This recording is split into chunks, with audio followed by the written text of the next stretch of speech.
Radio Publique Africaine.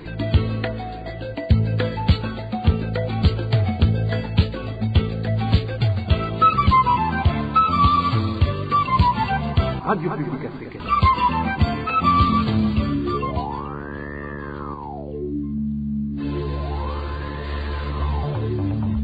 C'est le moment de suivre le journal parlé en français. À la présentation, Onésime Douchimakité. Nous sommes le 21 juin 2021. Merci mesdames et messieurs de votre fidélité à ce rendez-vous d'actualité de la Radio Publique Africaine, dont voici les principaux titres.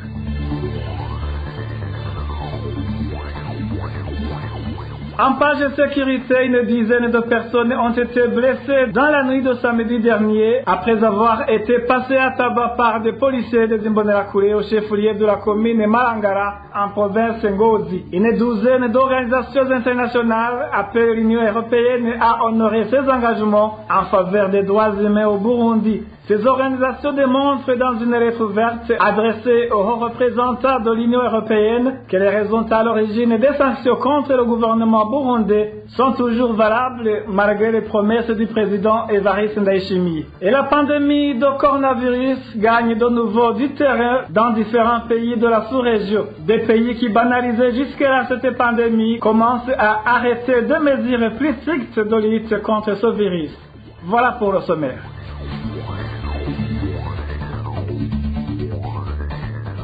Ouvrons ce journal par la page sécurité. Encore sans vie a été retrouvé ce matin sur la route Buterere, tout près de sa jonction avec la route principale Bujumbura-Cibitoke. La victime était connue sous le nom de Prosper Ninonimana, natif de la commune Buganda en province de Cibitoke. Ceux qui ont vu le corps disent qu'il ne présentait aucune blessure et que la victime n'était pas connue dans la localité où elle a été retrouvée. L'administration locale ainsi que la police de protection civile ont acheminé le corps à la morgue en attendant de contacter l'administration de la commune Buganda pour tenter de trouver la famille du défunt. Un autre corps sans vie a été également découvert ce dimanche, cette fois-ci dans la rivière Nyabiho en commune Gitaramuka, province Karuzi. Des sources à Gitaramuka indiquent que la victime a été tuée par coup de machette par des Imbonerakure qui l'ont par la suite jeté dans cette rivière. Le détail avec Eric Nyonzima. Cette personne est sauvagement assassinée est connue sous le nom de Sylvestre Vidoreye. Il habitait sur la colline Gitsasa, de la commune Gitaramuka en province Karuzi. Selon nos sources à Gitaramuka, Sylvestre Vidoreye et son cousin Joseph Bihigwa ont reçu un appel téléphonique mercredi dernier de Jean-Marie Bonima, chef des Imbonerakure de la colline Gitsasa, leur intima l'ordre de se présenter chez le chef de la colline Gitsasa. Selon toujours nos sources, Sylvestre Vidoreye et son cousin se sont rendus au domicile de ce responsable collinaire le même jour et ils y ont trouvé plusieurs Imbonerakure. Sylvestre Vidoreye a été alors tué par coup de machette à son domicile de chef de la colline Gisasa puis jeté dans la rivière Nyabiho dans la commune Gitaramuka, témoignent nos sources de la colline Gisasa. Son cousin Joseph Muhigigwa lui a été blessé mais a pu s'échapper, ajoute les mêmes sources. Sylvestre Vidoreye et son cousin auraient été accusés par des Imbonerakure de faire partie d'un groupe de voleurs de cette colline. Des habitants de la commune Gitaramuka demandent que les auteurs du crime soient arrêtés et traduits devant la justice. Des Imbonerakure accusés de ce crime ont été arrêtés par la police le matin de ce lundi. Signalons que dans cette même province Karuzi, il y a 4 jours, un certain Simeo Bartuanayo, enseignant à l'Ekofo Katonde de la commune Nyabikere, a été découvert mort, tué également par coup de machette. Toujours sécurité, une dizaine de personnes ont été blessées après avoir été passées à tabac par des policiers et des Imbonerakure au chef-lieu de la commune Marangara en province Ngozi. C'était dans la soirée de ce samedi. 4 parmi les victimes sont admises à l'hôpital de Kiremba. Une dizaine de personnes ont été blessées après avoir été passées à tabac par des policiers des Imbonerakure au chef-lieu de la commune Marangara en province Ngozi. C'était dans la soirée de samedi. 4 parmi les victimes sont admises à l'hôpital de Kiremba. Emile Nibasumba. 4 habitants de la commune Marangara admis à l'hôpital de Kiremba ont été sévèrement blessés après avoir été battus par le commissaire de la police à Marangara, les policiers et les Imbonerakure. Nos sources à l'hôpital de Kiremba nous signalent qu'une personne parmi les victimes est sévèrement blessée sur la tête. Parmi ceux qui reçoivent actuellement les soins de santé figure un ancien chef de la zone Marangara, Jean-Pic Nyonzima, passé également à Taba. Toutes les victimes étaient au chef-lieu de la commune Marangara ce samedi vers 20h dans les environs du bistrot d'un certain Kaneza surnommé Sugi. Un militaire dont le nom serait Fabrice Ndizeye a été parmi les premiers à être battu. Il a été ensuite menotté par le commissaire de la police qui expliquait que c'était un inconnu dans le secteur. Fabrice Ndizeye avait pourtant expliqué au commissaire qu'il est militaire de la force de défense nationale, selon nos sources, qui nous indiquent également que ce militaire qui était à la MISOM récemment était en congé. Les mêmes sources indiquent que ce militaire réside à moins de 100 mètres du ménage du commissaire Pi Igirukwigomba. Les victimes de ce passage à tabac demandent que ces auteurs leur paient les soins médicaux. Ces habitants de Marangara passés à tabac demandent également que les policiers et les Imbonerakure impliqués soient poursuivis en justice. Contacté, le commissaire de la police à Marangara, Pi Igirukwigomba, qui est accusé par la population de l'avoir passé à tabac, nous a dit qu'il était en réunion et qu'il fallait l'attendre. De son côté, Goret Nshimirimana, administrateur de la commune Marangara, n'a pas voulu s'exprimer sur le sujet. Merci à toi aussi, Emile Nibasumba. 5 personnes ont été assassinées dans 4 différentes provinces du pays durant la semaine écoulée. Toutes les victimes ont été tuées par coups de machette. Le bilan de la sécurité avec Daniel Claire, il a trouvé. Ces 4 provinces qui ont enregistré des cas d'assassinat au cours de la semaine passée sont Rumonge, Kayanza, Chibitoki et Karuzi. En province Kayanza, un infirmier du centre de santé d'Ocheirezi en commune Muhanga a été assassiné par coup de machette. Fabien Kishahayo a été assassiné mardi dernier par des gens non encore identifiés et pour des raisons inconnues. 2 personnes, dont un militaire, ont été arrêtées par la police pour des raisons d'enquête. Le jour suivant, mercredi, un certain Anakle Kumenayo, lui aussi, a été tué par coup de machette sur la colline Gatsinda, commune Wiyengero en province Rumonge. Les mobiles de cet assassinat restent inconnus. 6 personnes ont été arrêtées pour des raisons d'enquête.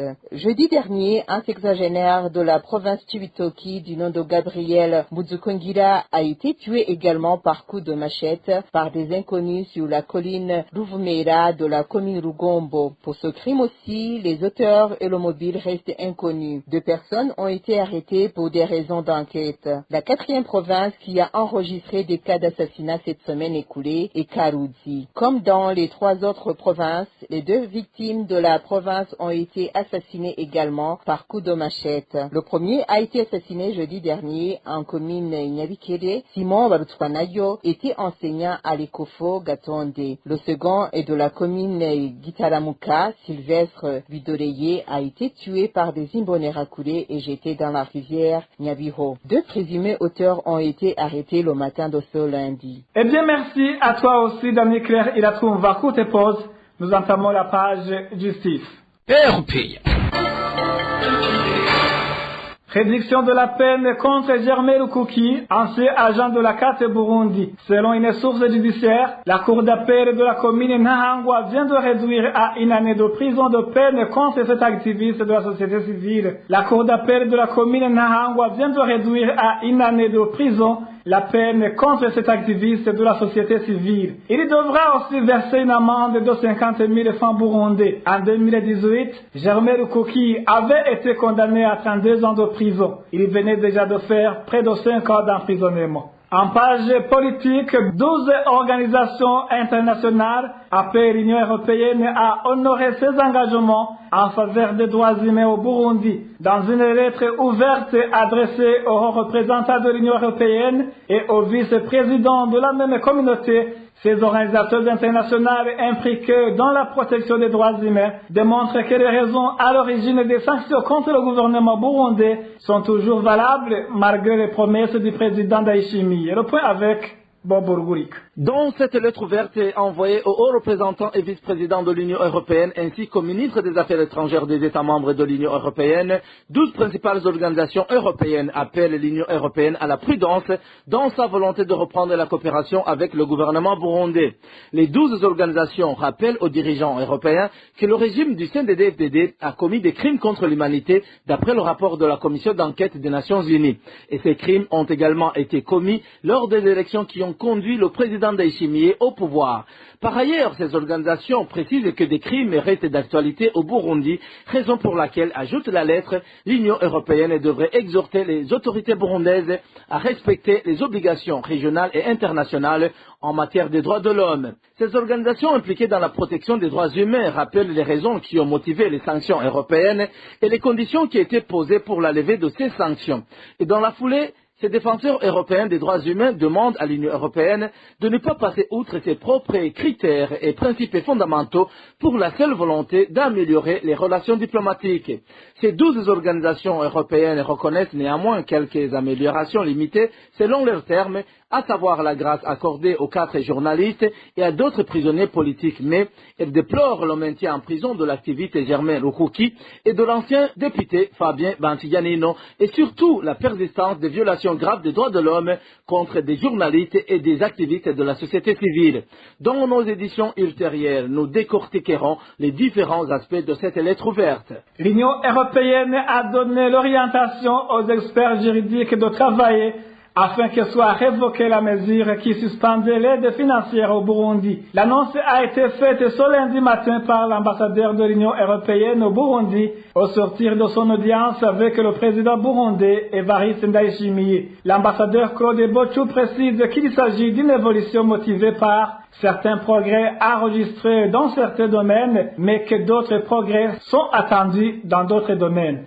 À la fin du mois dernier, ces groupes de travail ont unanimement donné l'orientation de travailler aux experts juridiques, aux traducteurs des institutions afin que soit révoquée la mesure qui suspendait l'aide financière au pouvoir public burundais. C'est un progrès remarquable, un développement important, raison pour laquelle j'avais sollicité en informer le président, puisque il y a quelques mois encore, il y a 6-7 mois, l'opinion n'était pas la même. Donc il y a eu une évolution importante dans les opinions des ministres de l'Union européenne et des institutions, et cette opinion, bien sûr, a été attentive à ce qui s'est passé au Burundi. Et donc c'est sur la base des évolutions positives qui ont été initiées par le président de la République en termes de bonne gouvernance, d'état de droit et de droits de l'homme, que ces mesures ont été prises. Bien entendu, ces experts, ou disons ces représentants des ministres, ont aussi observé que d'autres progrès étaient attendus aussi et seraient les bienvenus dans les mois qui viennent.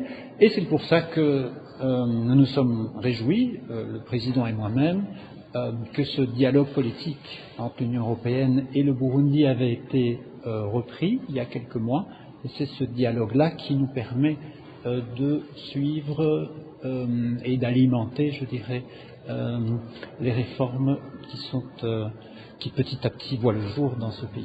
Il y a une étape nécessaire qui a été franchie. Ce n'est pas une étape suffisante. Il faut encore maintenant que le texte juridique soit établi et adopté. Donc ça prendra encore un peu de temps. Mais définitivement, le train a quitté la gare et donc il est parti. Toujours en page politique, les États-Unis d'Amérique annoncent leur appui dans l'exécution de différents projets de développement. À la sortie de son audience avec le président Ndayishimiye, Melanie Harris, l'ambassadrice des États-Unis, a fait savoir que son pays va soutenir les projets de bonne gouvernance, de santé, d'agriculture et dans la lutte contre le chômage. Suivez Melanie Harris, l'ambassadrice des États-Unis au Burundi. Premièrement, c'était ma plaisir d'avoir eu l'occasion de rencontrer Son Excellence le Président une fois encore. Comme vous le savez, je suis ici en tant qu'ambassadeur des États-Unis depuis 3 mois et demi. C'était 3 mois qui sont assez pressés, avec bien sûr des voyages pour voir ce beau pays, le Burundi, et pour rencontrer des Burundais. Dans ce temps-là, j'ai trouvé qu'il y a un tel grand nombre de projets entre le Burundi et les États-Unis. Nous avons un grand nombre de moyens de faire de la coopération. Bien sûr, l'assistance de l'USAID avec le gouvernement, mais aussi il y a un tel grand nombre de moyens de soutenir les liens entre nos 2 pays, les ONG américaines, même les médecins américains qui sont ici. Son Excellence le Président et moi, nous avons eu l'occasion de discuter ces sujets, les liens entre nos 2 pays et les moyens dans lesquels nous pouvons essayer de les renforcer. Bien sûr, Son Excellence le Président a mentionné ses priorités et les priorités de son gouvernement. Nous les savons tous. La bonne gouvernance, l'agriculture, la santé, la jeunesse pour combattre le chômage. Et nous avons discuté les moyens dans lesquels mon gouvernement, les États-Unis et le peuple américain sont ici au Burundi pour soutenir ces priorités. Parlons gouvernance à présent. Il s'observe un retard dans l'exécution des travaux de construction du barrage hydroélectrique de Gigi Mulembwe. Des pertes enregistrées sont énormes pour le pays au moment où il est prévu que ce barrage produise 49,5 MW. Le point avec Roger de Veremesh. Le chantier du barrage Gigi et Mulembwe est situé sur la colline Muheka de la commune Songa en province Bururi. Sur 49,5 MW que ce barrage allait produire, une fois achevé, Gigi allait offrir 32,5 MW et Mulembwe 17 MW. Ce qui aurait permis de doubler la capacité en électricité au Burundi. Au cours d'une visite que le Premier ministre Alain Guillaume Bunyoni a effectuée en date du 15 juin dernier, il a déclaré qu'il a trouvé que les travaux allaient bon train et que les constructions allaient bientôt débuter. Il a par cette même occasion demandé aux sociétés qui ont gagné le marché pour construire ce barrage de faire en sorte que les délais d'exécution estimés à 45 mois ne soient pas dépassés. Ici, vous saurez que seules les routes qui mènent à ces barrages ainsi que des maisons d'habitation pour les employés de la régie des eaux qui seront affectés à ce barrage ont déjà été aménagées. La situation est ainsi alors que les sources de la RPA révèlent que l'octroi du marché de construction aux sociétés Muratori et Cementisti CMC d'origine italienne ainsi que Orascom d'origine égyptienne a été émaillé de beaucoup d'irrégularités. Des irrégularités qui seraient à l'origine des retards déjà enregistrés pour l'achèvement de la construction de ce barrage. 2 ans et 8 mois après la signature du contrat de construction du barrage entre le gouvernement du Burundi, qui était le chef de file de construction, des observateurs avisés font savoir qu'il n'y a aucune garantie que les travaux de construction soient achevés à la date butoir. Dossier à suivre. Eh bien, merci à toi aussi, Eloge Divelemecha. La direction de la Burundi serait en train de tout faire pour diviser le groupe d'employés concernés par son projet de licenciement économique. Certains auraient déjà reçu l'ordre d'apposer leur signature sur un document de la direction comme quoi ils ont négocié leur départ. Les travailleurs qui acceptent cette proposition de la direction obtiennent des promesses d'octroi d'avantages et ceux qui refusent de coopérer subissent des intimidations. Le point avec Elvis Nyomongere. Notre source à la brasserie Erimonaderi du Burundi affirme que vendredi dernier, les 73 salariés concernés par la mesure de licenciement économique ont été convoqués et l'un dans le bureau du directeur chargé des ressources humaines pour signer sur un document proposé par la direction, comme quoi ils ont demandé un départ anticipatif, appelé départ négocié.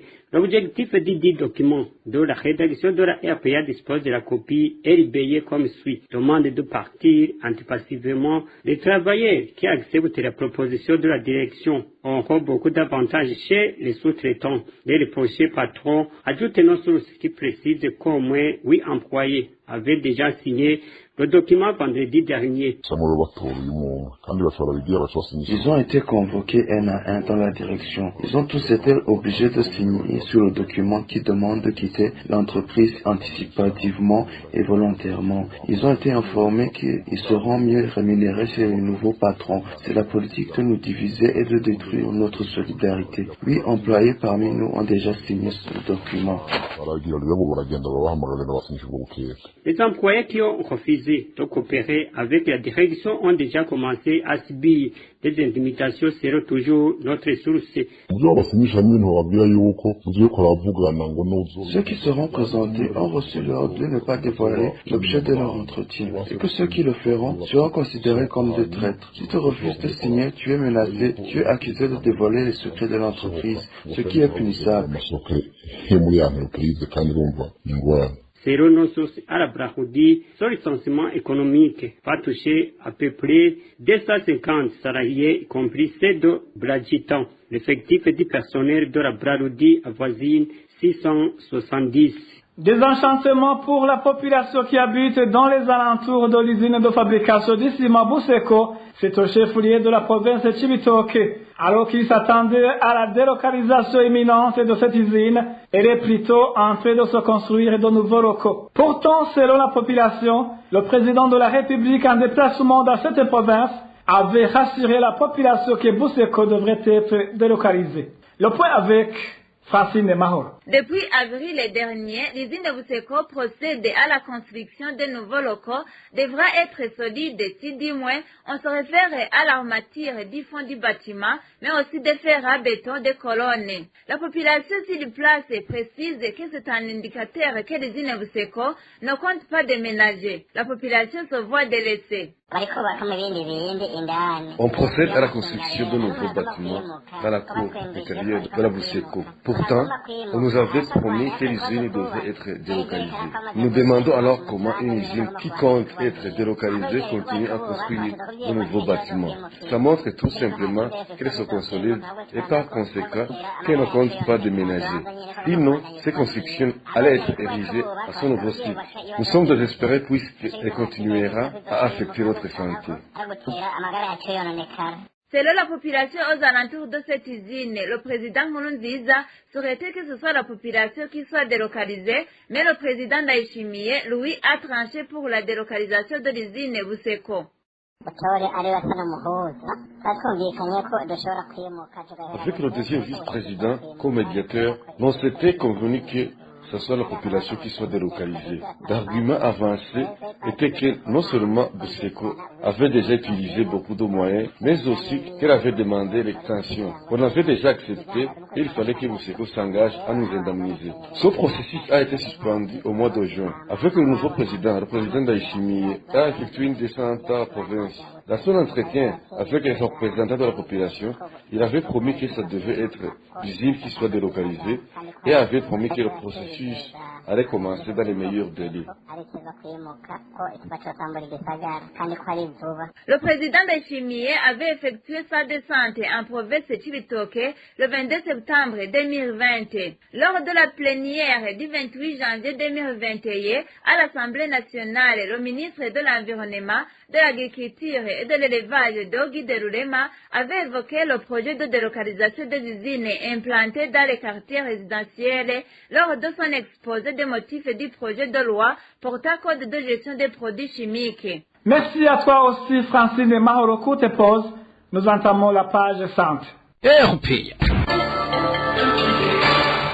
La pandémie de coronavirus gagne de nouveau du terrain dans différents pays de la sous-région. Suite à l'augmentation des cas de contamination et de décès, certains pays qui banalisaient jusque-là ce virus commencent à changer en arrêtant des mesures plus strictes de lutte contre ce virus. Les détails avec Eloge Cuisère. Les pays de la sous-région de l'Ouganda et de la Tanzanie sont très inquiétés par la troisième vague de Covid-19. Selon le journal de East African, cette troisième vague pousse même ces pays à agir sérieusement dans la prise de mesures barrières contre cette pandémie, ce qui n'était pas le cas depuis l'apparition de cette pandémie. Suite à cette troisième vague, l'Ouganda a enregistré ce vendredi 42 morts par jour et 1000 cas positifs le même jour. Le président Museveni a agi en conséquence en suspendant la circulation des véhicules de transport public et privé et d'autres activités. Seuls les prestataires de services de sécurité, dirigeants d'urgence et d'autres services essentiels, y compris la police, les pompiers et l'armée, ont été exemptés. La situation est presque pareille en Tanzanie. Depuis ce samedi, le ministère de la Santé de ce pays a mis en garde la population arguant que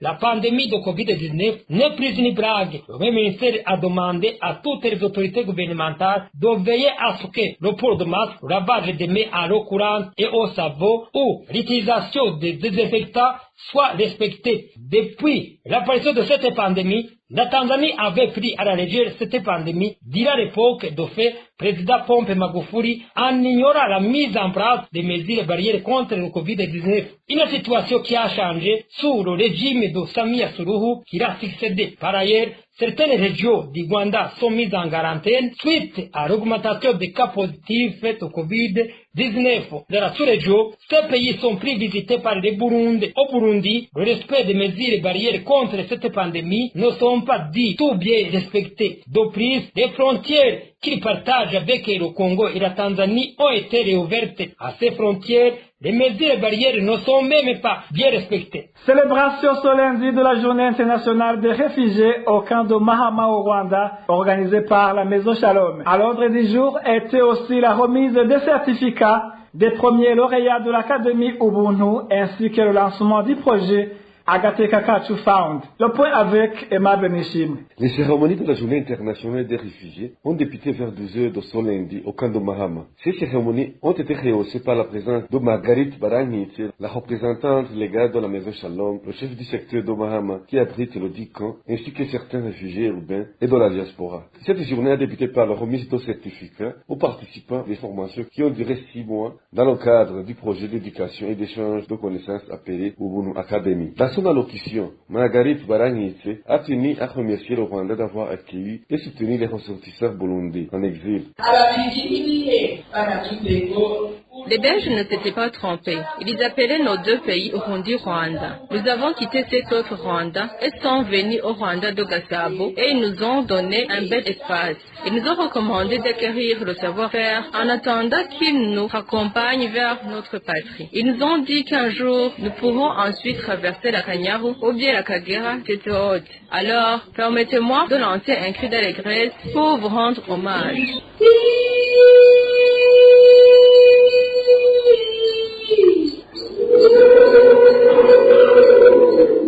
Marguerite Barangitse a fait aussi savoir que ces certificats est un signe que les réfugiés burundais ont la capacité de se développer et de développer leur entourage.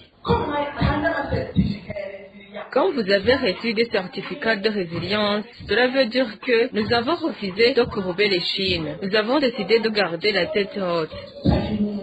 De son côté, le chef du secteur de Mahama, qui a pris la parole au nom du gouvernement rwandais, a rappelé aux lauréats que l'importance des connaissances qu'ils ont acquises a une portée mondiale. Un tel projet d'humanité ne peut être accompli que par des personnes dont les cœurs sont remplis d'humanité. L'humanité s'est donnée sans rien attendre en retour. Après toutes ces formations qu'ils ont reçues, ils doivent comprendre que ce n'est pas seulement le sort du Burundi et de l'Afrique qui sont entre leurs mains, mais plutôt celui du monde entier. Quand des personnes aussi nombreuses décident de quitter leur pays natal, c'est qu'il y a un problème de gouvernance. Au cours de ces cérémonies, il a été également lancé l'activité agricole des réfugiés burundais dénommée Agateka Kachu Found. Ce projet facilitera également la création de l'emploi pour les réfugiés du camp de Mahama. Merci à toi aussi, Emma Benishimi. Le secteur minier est un des secteurs qui ont été évoqués à plusieurs reprises au cours de cette première année de présidence d'Evariste Ndayishimiye. Certaines hautes autorités du pays n'ont cessé de montrer les irrégularités observées dans l'extraction et la vente des minerais, causant ainsi des pertes énormes au pays. Le point avec Emmanuel Nyungeko. Les irrégularités observées depuis des années dans l'extraction et la commercialisation des minerais étaient toujours présentes au cours de cette première année du régime Ndayishimiye. Certaines hautes autorités du pays ont confirmé le détournement des minerais extraits dans différentes localités du pays. À cela s'ajoute l'octroi illégal des permis d'exploitation de ces minerais. À travers différents documents qu'il a publiés, le RICOM, une organisation burundaise qui lutte contre la corruption, est revenu sur certaines de ces sociétés d'extraction des mines et a même demandé que leur contrat soit résilié. Le document récent est celui de ce 17 juin. Le RICOM cite entre autres la société Rainbow Mining Burundi qui extrait des terres rares d'Ogakara en province Bujumbura depuis avril 2015, la société Amenco qui extrait le coltan à Kabarore en province Kayanza depuis fin juin 2003. Burundi Mining and Metallurgy qui opère dans le nickel à Musongati dans la province Rutana depuis le début du mois de juin 2014, ainsi que Tanganyika Gold Mining Burundi qui extrait l'or dans la province Cibitoke depuis fin décembre 2017 pour ne citer que cela. Différentes autorités du pays confirment le détournement des minerais depuis le pouvoir de feu président Pierre Nkurunziza. Le 19 avril 2021, lors de la présentation du bilan semestriel des activités réalisées, le premier ministre Alain Guillaume Bunyoni a accusé la société Rainbow Mining Burundi d'avoir passé 4 ans sans payer les frais d'extraction des terres rares à Dakar et même que ces activités ont été momentanément suspendues. Le premier ministre Bunyoni l'a annoncé devant les deux chambres du Parlement réunies. Par exemple, dans le site minier de Gakara, ils ont dit qu'ils ont utilisé une mauvaise méthode qui ne permet pas d'avoir assez de minerais. Nous leur avons dit qu'ils devraient par contre donner une contribution de $500,000 par an comme frais d'exploitation du site, qui n'est pas le leur, avant de partager les minerais obtenus. Après avoir passé 4 ans sans donner aucun sou, nous leur avons dit qu'ils ne vont plus continuer à exporter. Aucun échantillon ne sera exporté avant qu'ils s'expliquent. Ce sont des mesures contraignantes qui doivent être prises par le gouvernement parce qu'on a constaté que de tels cas se sont produits dans plusieurs pays où les gouvernants et leurs gouvernés se sont rentrés dedans, car ces sociétés étrangères se sont emparées de toute la richesse du pays, laissant la population locale dans la désolation totale. Nous ne pouvons pas tolérer ce genre de situation. En date du 14 mai, lors de l'analyse du projet du budget général de l'État, certains députés ont exprimé leurs inquiétudes sur un montant de 7,5 milliards qui, selon le gouvernement, rentre dans les caisses depuis 4 ans, un montant qui d'ailleurs a été revu à la baisse. Pourtant, certains parlementaires se demandent pourquoi cette somme n'augmente toujours pas. Selon le ministre des Finances Domitien Ndihokubwayo, cela est dû au manque de matériel adéquat pour l'exploitation de ces minerais. Il a également signifié qu'ils ont été trompés par ces sociétés d'extraction en matière de la production escomptée. Au cours d'une croisade de prières tenue dans la capitale politique Gitega, au bout de sa première année au pouvoir, le président Evariste Ndayishimiye a déclaré publiquement qu'il a empêché ceux qui tentaient de détourner les minerais. Bien qu'il n'ait pas cité leur nom, le numéro 1 burundais a dit que ces gens l'ont ensuite intimidé. Nous devons être vigilants, nous les hauts dignitaires. Certains sont en train de détourner les minerais du pays. Un jour, j'ai surpris les voleurs des minerais et je leur ai dit d'arrêter l'extraction. Ils ont par la suite menacé de me faire du mal. Je leur ai répondu que je suis un berger et que le berger peut pâturer ses moutons tout en sachant qu'il sera attaqué par des lions. Je leur ai dit également que je dois protéger mon bétail et que je vais exterminer tous les lions qui viendront m'attaquer comme l'a fait David de la Bible, et ils ont abandonné leur projet. Les informations en possession de la RPA indiquent qu'il y a de hautes autorités du pays qui sont impliquées dans l'extraction et l'exportation illégale des minerais. Eh bien, merci à toi aussi, Emmanuel Myungeko. C'est ainsi que prend fin ce journal. Merci, mesdames et messieurs, pour votre aimable écoute. À la présentation, c'était Onésime Dushimagis. Au revoir.